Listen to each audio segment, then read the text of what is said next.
Sejam muito bem-vindos a mais um episódio aqui do Manda Pra Clínica, o seu novo ponto de encontro para clínica médica. Eu sou Lucas Parente. Alexandre Diniz. Eu sou o Bruno Melotti, sejam bem-vindos ao nosso podcast. É isso aí, pessoal. Hoje, nosso segundo episódio aqui com vocês. A gente vai falar sobre mindset do clínico. Como é que a gente formula aquele pensamento que você que gosta de clínica médica tem que ter enraizado dentro de você. E nós trouxemos hoje um grande mestre, um convidado para poder discutir esse tema com a gente. Nosso chefe aqui da nossa residência de clínica médica, Dr. Diogo Coguizo. Olá meninos, tudo bem? Obrigado aí pelo convite. Me mandaram fazer uma apresentação de congresso aqui, então vou me apresentar direitinho. Meu nome é Diogo, eu me formei na Faculdade de Medicina da USP, fiz residência de clínica médica no HC. Perambulei esse mundo aí, ainda um pouco perdido de para onde ia caminhar depois, e me encontrei muito dentro do ensino médico. Assim. Então, hoje eu supervisiono a residência de vocês, né, os estágios aqui dentro da Mirim, e trabalho também na Faculdade de Medicina do Einstein como preceptor do estágio de enfermaria de clínica médica do internato. Pô, então, hoje, o assunto vai ser... Já estava introduzindo. A gente vai falar sobre o raciocínio do clínico e vamos introduzir algumas estratégias para a gente criar esse raciocínio, estruturar esse raciocínio no nosso dia a dia com uma aplicabilidade bem prática para o dia a dia mesmo. E também mostrar alguns vieses que a gente pode cair usando essas estratégias e algumas estratégias para burlar esses vieses, tá? Então, a gente, iniciando essa nossa conversa, entender, Diogo, qual que é a importância de entender por que a gente precisa pensar dessa forma. Bom, gente, acho que assim, tudo começa com assim, uma coisa que a gente faz todo dia, né? A gente faz raciocínio clínico, pensa, né? Mas que talvez ninguém aí tenha parado para se questionar como isso funciona dentro da nossa cabeça, né? E acreditem, né? Algumas pessoas já fizeram isso, de mais de 50 anos que isso é estudado, como que o raciocínio clínico funciona, porque é algo muito curioso, assim, se parar para pensar, né? Poxa, como é que a gente, né, enxerga um paciente com suas alterações, seus exames, e isso se transforma num diagnóstico, né? O que acontece na nossa cabeça? O legal de saber isso, gente, entendendo como isso funciona, ajuda a gente, igual vocês falaram, né, a escapar de ciladas que nosso cérebro tende a trazer, né? O nosso cérebro, assim, ele é uma máquina muito poderosa, mas ele é meio preguiçoso. Ele quer chegar na resposta, né, no destino mais rápido possível. E aí, às vezes, nisso, a gente acaba tropeçando em algumas coisas, né, podem prejudicar um pouco o nosso raciocínio clínico. Legal, doutor. Acho que criar o raciocínio é a base da medicina, é a gente pensar ali na anamnese, laboratoriais e tentar linkar tudo isso. Então, ter algo formulado ali pra gente criar esse raciocínio, eu acho que é muito importante. Então, conta aí pra gente um pouco de como a gente vai pensar, como a gente vai criar esse raciocínio. Bruno, acho que vale a gente, né, puxar até um contexto histórico aí de tudo que já foi meio que estudado aí até agora. E assim, só para começar, né, gente, dada a subjetividade do tema e a complexidade do que é nosso cérebro, eu considero meio impossível, pelo menos nessa nossa geração, a gente compreender 100% do como ele funciona. Mas muitas teorias já foram elaboradas sobre isso, né? Acho que dá pra gente agrupar em três aqui. O primeiro é um clássico, né, que talvez você já tenha ouvido falar esse nome, né, do raciocínio hipotético dedutivo, né, como é que seria o funcionamento disso? A gente encontra nosso paciente, tira as informações, a história, examina, faz um exame físico, né, pega alguns exames que a gente já tem, e nisso a gente já vai formulando algumas hipóteses, que nenhuma delas tá muito confirmada ainda, e aí eu pego essa lista de hipóteses e vou testando elas, e deduzindo coisas a partir disso, né? E tomando decisões. E às vezes pode ser de fechar com uma hipótese e já partir para um tratamento, ou continuar, né, no caminho diagnóstico ali, levantando novas hipóteses e testando sequencialmente isso. Mas assim, isso parece um processo muito mecânico para a complexidade que o raciocínio clínico tem, né? E até uma das críticas é que será que médicos experientes e médicos novatos ou até graduandos fazem o mesmo tipo de raciocínio, o mesmo processo que acontece na cabeça deles, né? Talvez não, né? Então acho que é muito simplista a gente né, reduzir o raciocínio clínico a algo tão sequencial e sequencial assim. Um outro grupo de teoria ali é o que envolve os scripts de doença, né? É um pouco de como a gente aprende as coisas na faculdade, né? A gente conhece doenças, né?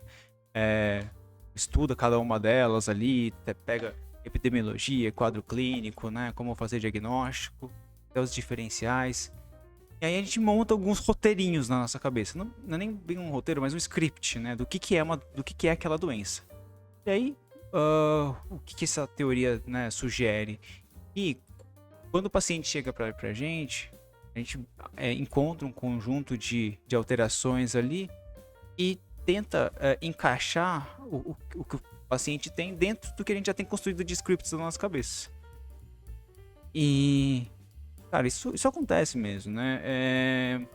Só que qual que é o problema desse método, né, de raciocínio? Ele é muito sujeito a viés. Por exemplo, se você não tem scripts de doenças suficientes, né, ou não conhece muitas doenças, ou os seus scripts são meio incompletos, a chance de você errar, né, nesse reconhecimento de padrão é muito grande, né? Então, é útil, ele é rápido, mas precisa tomar muito cuidado. E viés cognitivo, gente, é uma coisa que é uma lista infinita e a gente precisa ter consciência para poder, né, saber que ele existe, porque viés não é uma coisa que a gente escolhe cair, ele acontece e então é importante a gente lembrar deles quando tá fazendo esse raciocínio clínico. E aí, gente, acho que tem o terceiro grupo de teorias aí que talvez junte um pouco tudo isso, né? Que ele é o do sistema dual ou o contínuo cognitivo, né? Qual que é a ideia? Inclusive, assim, tem um... Não é só na medicina que isso é estudado, né? Como a gente pensa. Tem um livro bem legal que eu acho que recomendo. Talvez não a leitura completa, porque ele é enorme, é meio difícil de ler. Mas, se vocês quiserem pegar um resumo e ir atrás, chama Rápido e Devagar, a tradução em português, né? O nome em inglês original é Thinking Fast and Slow. O autor chama Daniel Kahneman. E ele fala muito desse dualismo, né? De um pensamento rápido e um pensamento mais devagar e aplicado em várias áreas da vida, né? Economia, na vida social e inclusive na medicina. Aí, trazendo um pouco para o nosso contexto, né? Acho que a ideia seria que existe um sistema 1, né? Que a gente chama de sistema 1, que é mais esse intuitivo, um reconhecimento de padrão, né? Que é isso, né? O cérebro trabalhando sozinho, ele é ativado constantemente. Então, se eu virar para vocês aqui e falar, chegou um paciente no pronto-socorro, 60 anos, hipertenso diabético com 2 infartos prévios, ele vem com uma queixa de 3 dias de dispneia aos esforços, ortopneia e edema de membros inferiores. Eles gastaram 0 ATP para pensar em insuficiência cardíaca, né? Então, esse foi o sistema 1 funcionando. E o sistema 2 seria um mais lento, mais analítico, que ele é ativado quando a gente pega encontra os pacientes que a gente vê aí na enfermaria, aqueles casos mais complexos, que você não sabe nem por onde começar, e aí você tem que parar, sentar, organizar o pensamento e montar uma estratégia para chegar, né, na onde a gente tem que chegar, que é o diagnóstico. Sabe, tem que se preocupar. Todos esses, dando isso, acaba que realmente, como então, o que a gente mais usa no dia a dia seria esse teoria de sistema. Então, e o sistema 2. Então, no sistema 1, seria aquele reconhecimento de um padrão rápido, né? Até para os nossos colegas da dermatologia, patologistas, pedologia. Eles até usam isso com mais frequência e para eles é algo que realmente no dia a dia é bem mais prático porque é reconhecimento de padrão e quanto mais eles veem, mais eles vão achar aquele padrão e conseguem ir para esse diagnóstico mais rápido. Só que aí para nós, como os clínicos, quais estratégias que a gente pode usar para utilizar mais esse sistema 2? Sair da mesmice e não cair sempre nesse sistema 1. Legal, Leo. Até falando um pouco do sistema 1, cara, não é que a gente clínico não pode usar, sabe? Inclusive, é bem legal a gente usar porque, cara, a gente tem vou usar nossa enfermaria como exemplo, mas os grupos nossos têm 17, 18 pacientes para resolver, né? Pô, se eu ficar usando o sistema 2 para todos os pacientes e parar, sentar, fazer uma análise mais criteriosa de tudo, pô, não dá, né? Então, imagina no pronto-socorro a gente querer usar só o sistema 2. Então, a gente vai ter que usar mesmo, e dependendo do contexto, né, um raciocínio mais rápido mesmo, né? Mais reconhecimento de padrão e, né? Até, por isso que eu falo até no nosso enfermaria, às vezes, que, cara, às vezes chegam alguns pacientes, né, de emergência, ou do pronto-socorro, que às vezes o diagnóstico não tá muito bem feito ali, não muito bem elaborado, a gente acaba trabalhando isso, às vezes chegando até em outro diagnóstico, mas não é que os colegas que passaram por esse paciente até agora fizeram um trabalho mal feito. Não, mas é o contexto mesmo, né? Às vezes não é possível, né, a gente usar o sistema 2 em alguns momentos. Mas vamos lá. Do sistema 1, a gente vai usar, sim, bastante. Mas o que a gente tem que tomar muito cuidado, que a gente tem que saber, e aí é o legal da gente estudar, né, como a gente pensa, é que existem muitos vieses. E aqui eu vou trazer alguns só pra gente tomar consciência e que interferem muito no nosso raciocínio clínico. O mais comum é o viés de ancoragem precoce, né? O viés de ancoragem ou de fechamento precoce, desculpa. E é o que a gente acabou de fazer com esse paciente que eu descrevi pra vocês, né? Esse paciente que a gente chegou na IC, tipo, sem gastar um ATP, poxa, poderia ter muito bem uma síndrome nefrótica descompensada, uma cirrose descompensada, uma enteropatia perdedora de proteínas, né? Tudo isso poderia fazer ele inchar, ele ter dispneia aos esforços, até ter ortopneia.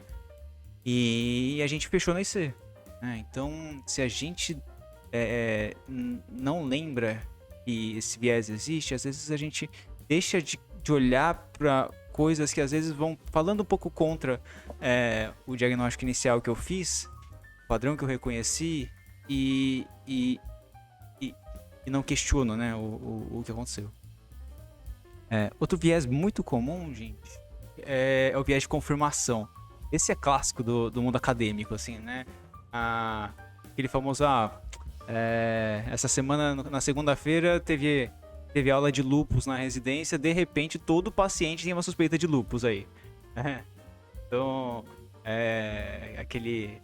no nosso ambiente acadêmico, a gente gosta quando faz um diagnóstico diferente, um diagnóstico raro, é legal, assim, mas às vezes é só uma apresentação atípica de uma doença comum. E essa é uma outra cilada dos scripts de doença, né? Poxa, se você tem um roteiro bem feito de uma doença, mas, cara, os pacientes não leem livro. Bom, eles podem chegar com alguma coisa diferente e não ser muito bem aquilo que a gente estava pensando, né? E não reconhecer uma doença que é comum, só que chegou de uma forma atípica. E outro BO aí que a gente encontra nesses sistemas de modelo de script, tem uma tríade clássica que a gente aprende na faculdade, que é a tríade de Charcot, né? Da colangite, que é dor abdominal, icterícia e febre. E Cara, hoje vocês, R2 de clínica, vocês conseguem me dar umas 20 hipóteses que fazem dor abdominal, icterícia e febre, e não é colangite. Então, poxa, hepatite, lepto, enfim. E a gente gruda, né? Criou isso aí. Com certeza foi cirurgião que criou isso daí. Sacanagem, gente. Ó, vamos manter boas relações aqui, né? Mas é isso, né? Tipo, se a gente guarda que icterícia, dor abdominal e febre é colangite, meu, vai chegar uma hepatite A na minha frente, eu vou chamar de colangite e, né, eu vou pedir um exame que não vai menor sentido e o paciente vai mal, né? Então, por isso que a gente tem que tomar esse cuidado. De novo, é importante saber como a gente pensa, né? E aí, cara, tem um negócio que é muito legal, assim, que faz. Quando eu aprendi sobre, faz muito sentido. Tem um efeito que eu já devo ter comentado com vocês, que se chama efeito Dunning-Kruger, né? O cara que descreveu isso aí. Qualquer conhecimento que a gente vai adquirindo, né? Ele segue uma sequência de como a nossa confiança sobre aquele tema vai mudando de acordo com o que a gente vai aprendendo. Então, quando você não sabe nada de nada daquilo, você tem noção que você não sabe nada de nada e você não tem confiança nenhuma. O problema, cara, é quando a gente começa a aprender alguma coisa e aí, de repente, nossa confiança vai lá em cima e você acha que sabe muito mais do que você sabe. E aí que é o momento do perigo, né? De a gente cair nos vieses, sem saber. Mas aí o legal é que, assim, se a gente continuar estudando, a gente vai começar a cair num momento que a gente percebe que, cara, eu não sei nada sobre isso, na verdade. Eles chamam isso de Vale do Desespero, né? É onde a gente tá agora, eu acho. Olha, gente, eu arrisco dizer que viver em clínica médica é viver nesse Vale do Desespero eternamente, tá? Sim. Mas... Você tá me dizendo que eu vou sempre pensar dessa forma?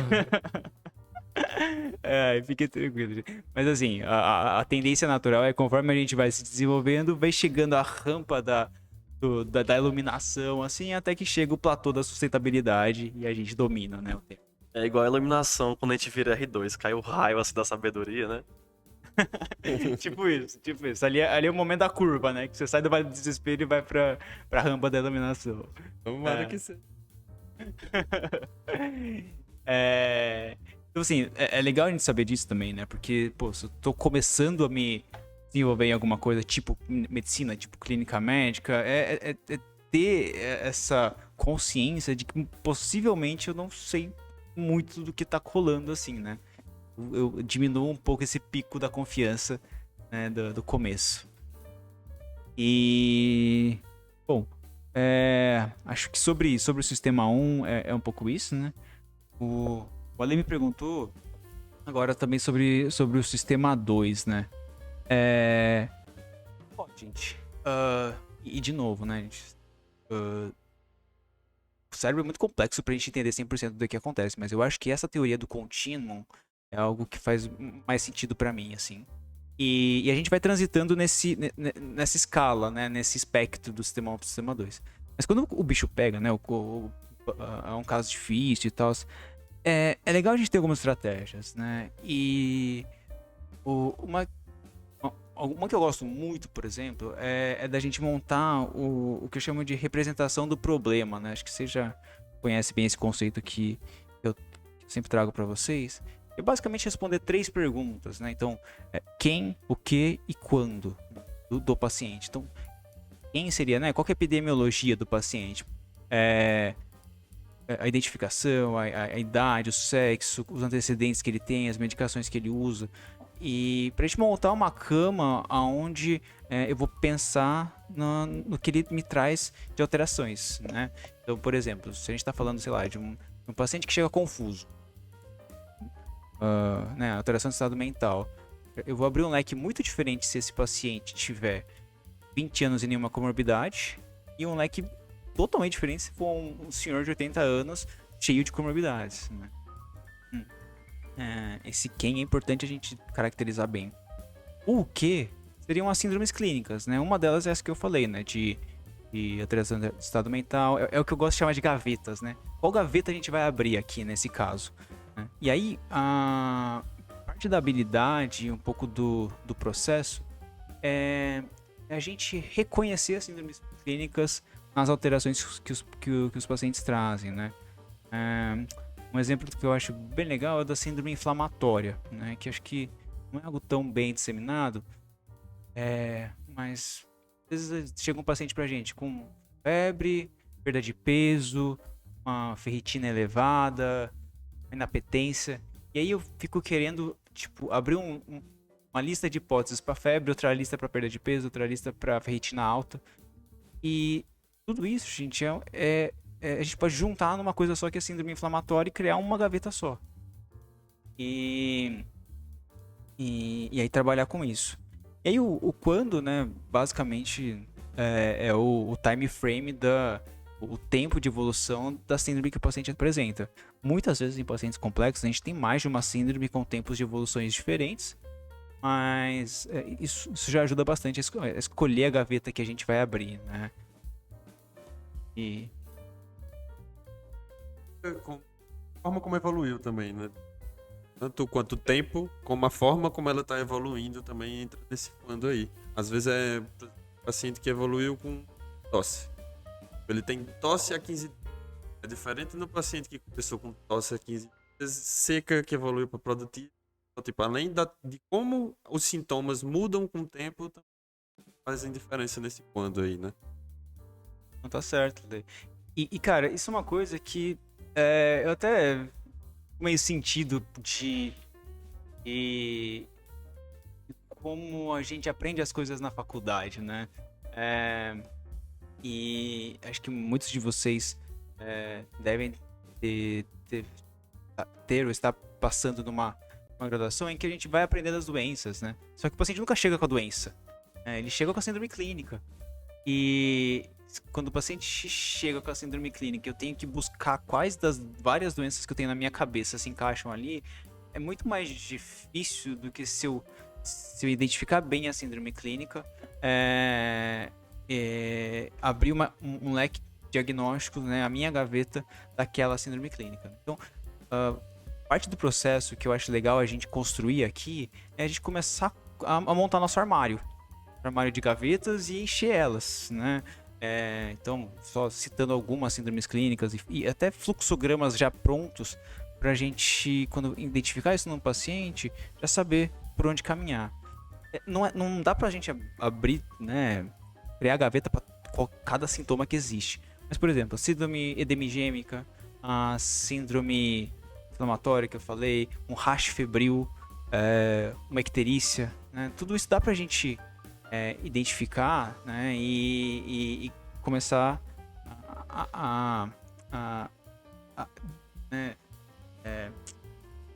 assim que eu identificar, abrir a gaveta e já organizar o pensamento nos diagnósticos diferenciais que esse paciente pode ter.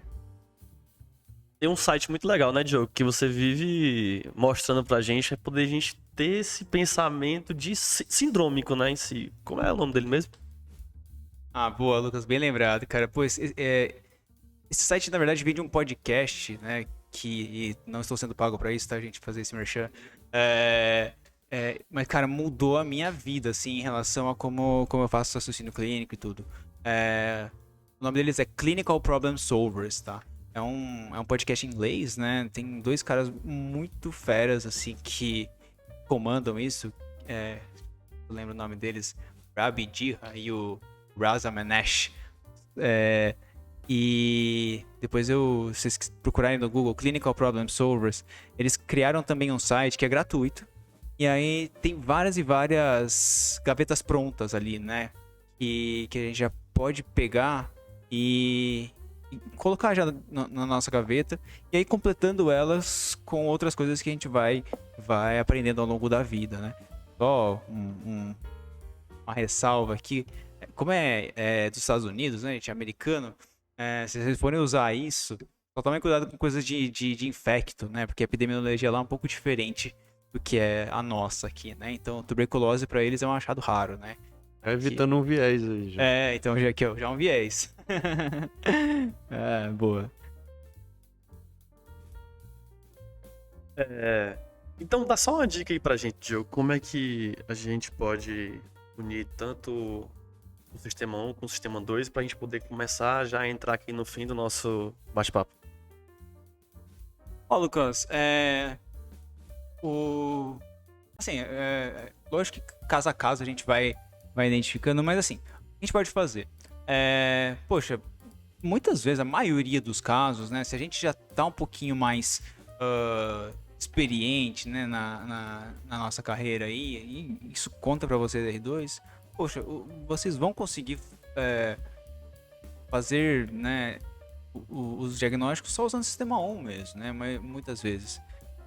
Mas se vocês lembrarem que os vieses existem e que o sistema 1 de vocês pode às vezes falhar, vocês vão olhar para os lados ali, né, de uma forma um pouco mais atenta. Então, poxa, de novo, usando esse exemplo do paciente que chega com edema e espinéia aos esforços. Você vai pensar em IC, mas talvez você faça uma pergunta, mas Dona Maria, você tá fazendo xixi espumoso? Tem algum problema no fígado? O intestino tá funcionando direitinho? Vou pensar nas outras hipóteses que a gente já falou. Você fez. Seu sistema 1 funcionou e foi direto para IC, mas seu sistema 2 abriu a gaveta de síndrome epidemigênica e pensou em rim, pensou em fígado, pensou em enteropatia perdedora de proteínas. E você não deixou de cobrir isso também. Nesse mesmo caso, né? Então, se você vai pedir os exames, talvez você peça um eco, um eletro, um BNP para ir atrás da parte da IC, mas você talvez peça uma urina para checar se tem proteinúria, né? Nesse sentido. Eu acho que o mais importante aqui desse ser o nosso segundo acho que é o significado da gente, o que vai acontecer agora, que é realmente a gente quer explorar e abrir essas gavetas aí para todo mundo também, criar toda essa parte de sistema 1 e 2 nos nossos próximos podcasts, e acho que isso daí para esse podcast é essencial aqui. Pô, Bruno, tô ansioso pra brincar com vocês aí. Cara, só mais uma dica que eu gosto de dar pra vocês, que eu dou até pros internos, que no começo a gente só pra... os internos aqui, eles estão no 4º ano ainda, né? Então, é o primeiro semestre de internato deles. Então, eles estão aqui aprendendo a passar caso ainda, a entender o que tá acontecendo. Então, eles precisam, às vezes, sentar, se debruçar pra entender um caso mais simples mesmo. Mas quando a gente pega um caso mais complexo, gente... A dica que eu dou é, cara, senta e desenha o caso, sabe? Pega um papel, sei que a gente usa muito celular, tablet hoje em dia, mas às vezes o papel e a caneta e o visual disso já é o que ajuda, sabe?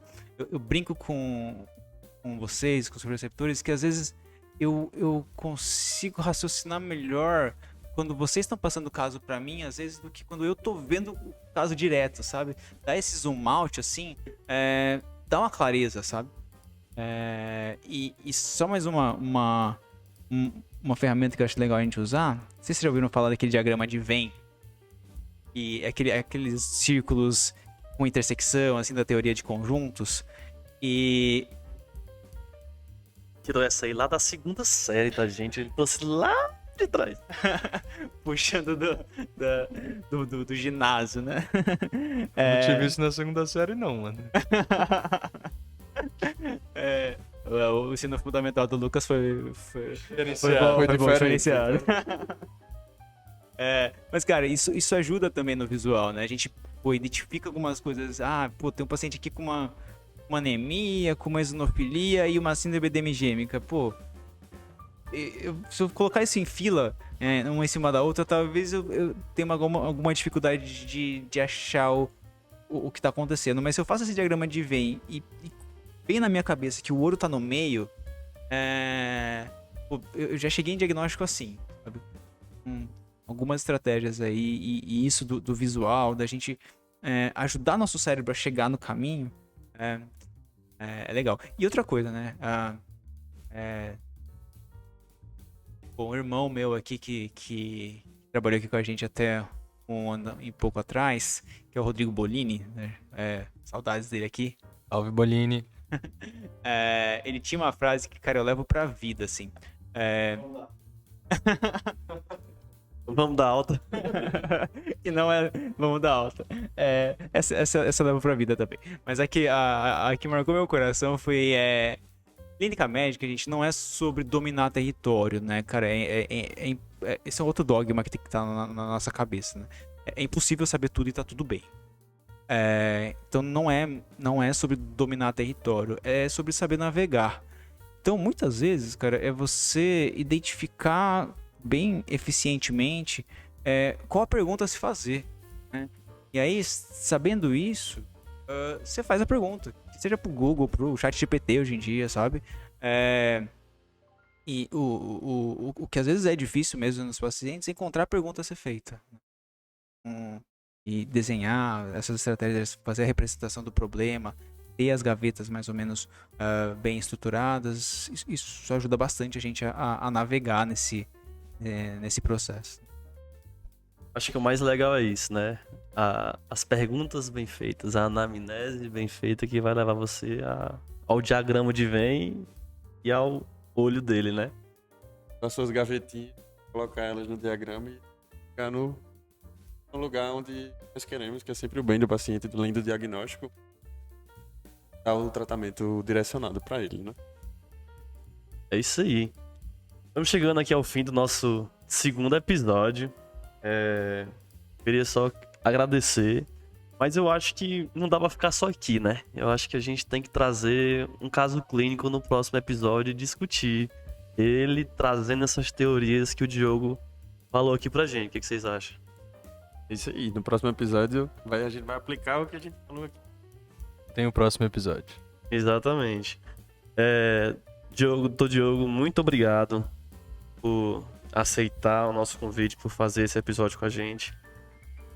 São sempre episódios bem rápidos, justamente para o nosso público conseguir entender da forma mais simples, e que você conseguiu trazer isso de forma muito simples e sucinta para todo mundo entender como é que a gente formula esse nosso pensamento. Então, muito obrigado por aceitar esse convite, muito obrigado por ter vindo aqui bater esse papo com a gente.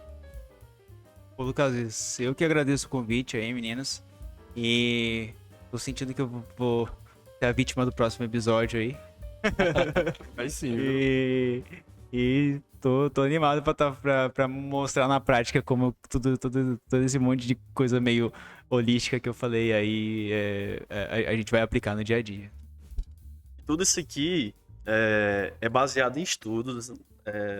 O Diogo traz vários artigos pra gente de como ter esse pensamento clínico. A gente tem um artigo muito legal que a gente baseia para ter esse pensamento, que ele manda pra gente durante a residência. Então, se você quer estudar um pouco mais sobre isso, manda um direct pra gente no Instagram, manda uma mensagem, que a gente manda esse PDF para vocês terem contato com esse conteúdo mais aprofundado. Pessoal, a gente tá chegando aqui ao final do nosso segundo episódio. Você já sabe, mas não custa lembrar. Ele vai mandar. Não se esqueçam de dar aquele like maroto, ativar o sininho para poder receber as notificações toda vez que a gente lança um episódio novo. Curtam, comentam e compartilhem e mandem o aviãozinho. O Bruno não consegue olhar na minha cara, o Alexandre está virado para o outro lado da sala, sorrindo, porque não consegue mais ficar próximo do microfone. Mas valeu, galera. Até mais, até a próxima. Obrigado por assistir a gente, pessoal. Ou escutar, no caso. Valeu, tchau, até a próxima. Pessoal, até o próximo episódio. Muito obrigado e até mais.